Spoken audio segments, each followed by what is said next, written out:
Hi friends, ಎಲ್ಲರೂ ಹೇಗಿದ್ದೀರಾ? ಎಲ್ಲ ಕೂಡ ಚೆನ್ನಾಗಿದ್ದೀರಾ ಅಂತ ಅಂದ್ಕೊಂಡಿದ್ದೀನಿ. ನಾನು ಕೂಡ ತುಂಬ ಚೆನ್ನಾಗಿದ್ದೀನಿ. ಇಲ್ಲಿ ನೋಡಿ, ಇದು ನಮ್ಮ ಗಿಡದಲ್ಲೇ ಬೆಳೆದಂತಹ ಬಾಳೆಹಣ್ಣು. ನೋಡಿ ಎಷ್ಟು ದಪ್ಪದಾಗಿ ಚೆನ್ನಾಗಿ ಬಂದೈತೆ ನೋಡಿ. ಏಲಕ್ಕಿ ಬಾಳೆ ಇದು ತಗೊಬಂದು ಕುಯ್ಕೊಬಂದು ಅಡಿ ಹಾಕಿದ್ರು ಮನೆಯಲ್ಲೇ. ಚೆನ್ನಾಗಿ ಹಣ್ಣಾಗಿದೆ ಇದು ನೋಡಿ. ಇದು ನಮ್ಮ ಹೊಲದಲ್ಲೇ ಬೆಳೆದಂಥ ತೊಗರಿಕಾಳು. ಇವತ್ತೇನಪ್ಪ ಮಾಡ್ತಾಯಿದ್ದಾರೆ ಅಂತಂದರೆ, ನಮ್ಮಮ್ಮ ತೊಗರಿಕಾಳು ಉಪ್ಪಿಟ್ಟನ್ನ ಮಾಡ್ತಾಯಿದ್ದಾರೆ. ಮೊದಲನಾಗಿ ತೊಗರಿಕಾಳನ್ನ ಈ ರೀತಿ ಬೇಯಿಸ್ಕೋಬೇಕು ಕುಕ್ಕರಲ್ಲಿ. ಚೆನ್ನಾಗಿ ನೀರು ಹಾಕ್ಬಿಟ್ಟು, ರುಚಿ ಹಾಕ್ಬಿಟ್ಟು ಸ್ವಲ್ಪ ಬೇಯಿಸ್ಕೊಂಡು, ಆನಂತರ ಉಪ್ಪಿಟ್ಟು ಮತ್ತು ಕೇಸರಿಬಾತ್ ಮಾಡ್ತಾಯಿದ್ದಾರೆ ಇವತ್ತು. ಯಾಕೆ ಅಂತಂದರೆ ಏನು ಸ್ಪೆಷಲ್ ಅಂತೇನೂ ಇಲ್ಲ. ನನ್ನ ಮಗಳು ಉಪ್ಪಿಟ್ಟು ತಿನ್ನಬೇಕು ಅಮ್ಮ ಅಂತ ಕೇಳ್ತಾಯಿದ್ಲು. ಸೊ ಅದಕ್ಕೋಸ್ಕರ ನಮ್ಮಮ್ಮ ಮಾಡ್ತಾಯಿದ್ದಾರೆ. ಇದು ವೆಗ್ನೆಸ್ಡೇ ಲಾಗು. ಇದು ನೈಟ್ ಮಾಡ್ತಾಯಿರೋದು. ಏನು ನೈಟೆಲ್ಲ ನಾಷ್ಟ ಮಾಡ್ಕೊ ತಿಂತಾರ ಅಂತ ಅನ್ಬೇಡಿ. ನಾವು ನೈಟೇ ಜಾಸ್ತಿ ನಾಷ್ಟ ಮಾಡೋದು. ಬೆಳಗಿನ ಟೈಮು ಮುದ್ದೆ, ಅನ್ನ, ಸಾಂಬಾರು ಈ ಥರ ಮಾಡ್ಕೊತೀವಿ. ಯಾಕಂತಂದರೆ ನಾಷ್ಟ ಮಾಡಿಬಿಟ್ರೆ 2 ಟೈಮು ಮಾಡಬೇಕಾಗುತ್ತೆ.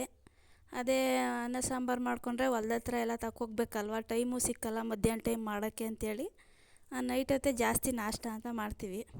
ನೋಡಿ, ಆ ಕಡೆ ಕೇಸರಿಬಾತ್ ರೆಡಿ ಆಗ್ತೈತೆ. ಈ ಕಡೆ ಉಪ್ಪಿಟ್ಟಿಗೆ ರವೆ ಹುರಿತಾ ಇದ್ದಾರೆ. ತೊಗರಿಕಾಳು ಉಪ್ಪಿಟ್ಟು. ನನಗಂತೂ ಉಪ್ಪಿಟ್ಟು ಸಾಮಾನ್ಯವಾಗಿ ಇಷ್ಟ ಆಗಲ್ಲ ಫ್ರೆಂಡ್ಸ್. ಜಾಸ್ತಿ ಈ ರೀತಿ ಹಸಿ ಅವರೆಕಾಳು ಉಪ್ಪಿಟ್ಟು ಮತ್ತು ತೊಗರಿಕಾಳು ಉಪ್ಪಿಟ್ಟು ಈ ರೀತಿ ಮಾಡಿದ್ರೆ ಇಷ್ಟ ಆಗುತ್ತೆ. ನೋಡಿ ನಮ್ಮಮ್ಮ ಯಾವ ಥರ ಮಾಡ್ತಾರೆ ತೊಗರಿಕಾಳು ಉಪ್ಪಿಟ್ಟು ಅಂತ ನೋಡಿ. ಬಾಣಲಿ ಇಟ್ಟಿದ್ದಾರೆ, ಎಣ್ಣೆ ಹಾಕವ್ರೆ, ಸಾಸಿವೆ ಹಾಕವ್ರೆ, ಹಾಗೆ ಹಸಿರು ಮೆಣಸಿನ್ಕಾಯಿನ ಹಾಕಿದ್ದಾರೆ. ಆನಂತರ ಬೆಳ್ಳುಳ್ಳಿನ ಹಾಕ್ತಾಯಿದ್ದಾರೆ ನೋಡಿ. ತುಂಬ ಚೆನ್ನಾಗಿರುತ್ತೆ. ಈ ರೀತಿ ಟ್ರೈ ಮಾಡಿ ಬೇಕಿದ್ರೆ ಒಂದ್ಸಲ. ಈರುಳ್ಳಿ ಹಾಕ್ತಾಯಿದ್ದಾರೆ.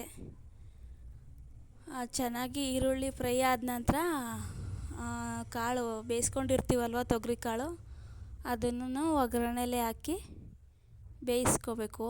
ನೋಡಿ, ಆ ಕಡೆ ಕೇಸರಿಬಾತ್ ರೆಡಿ ಆಗಿದೆ. ಈ ಕಡೆ ಈರುಳ್ಳಿ ಬೇಯ್ತಾ ಇದೆ. ಬೆಂದ ನಂತರ ಕಾಳನ್ನ ಸುರಿಬೇಕು. ನೋಡಿ, ಈ ರೀತಿ ಮಾಡಿಕೊಂಡ್ರೆ ತುಂಬಾ ಚೆನ್ನಾಗಿರುತ್ತೆ. ತುಂಬ ಟೇಸ್ಟಿಯಾಗೂ ಇರುತ್ತೆ. ಕಾಳು ಸಿಗ್ತಾಯಿದ್ರೆ ತುಂಬ ಚೆನ್ನಾಗಿರ್ತದೆ. ನೋಡಿ, ಸಾಮಾನ್ಯವಾಗಿ ಅವರೆಕಾಳು ಉಪ್ಪಿಟ್ಟು ಎಲ್ಲ ಮಾಡಿರ್ತಾರೆ. ತೊಗರಿಕಾಳ್ದು ಸಾಮಾನ್ಯ ಯಾರೂ ಮಾಡಿರಲ್ಲ ಅನಿಸ್ತದೆ. ನೋಡಿ, ಈ ರೀತಿ ತೊಗರಿಕಾಳು ಉಪ್ಪಿಟ್ಟು ಮಾಡಿದ್ರೆ ತುಂಬಾ ಚೆನ್ನಾಗಿರುತ್ತೆ. ನೋಡಿ friends,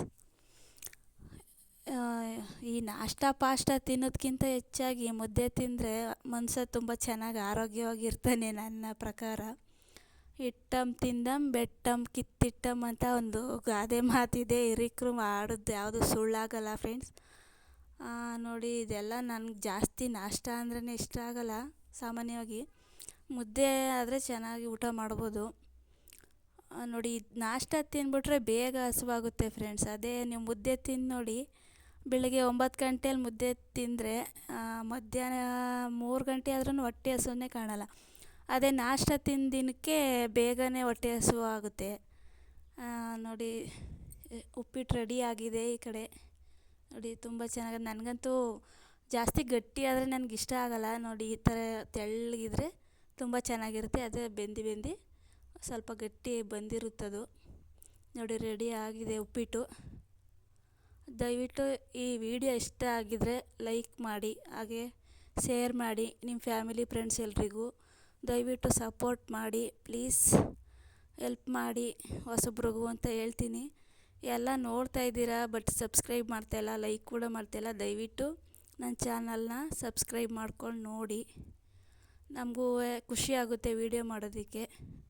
thanks for watching friends.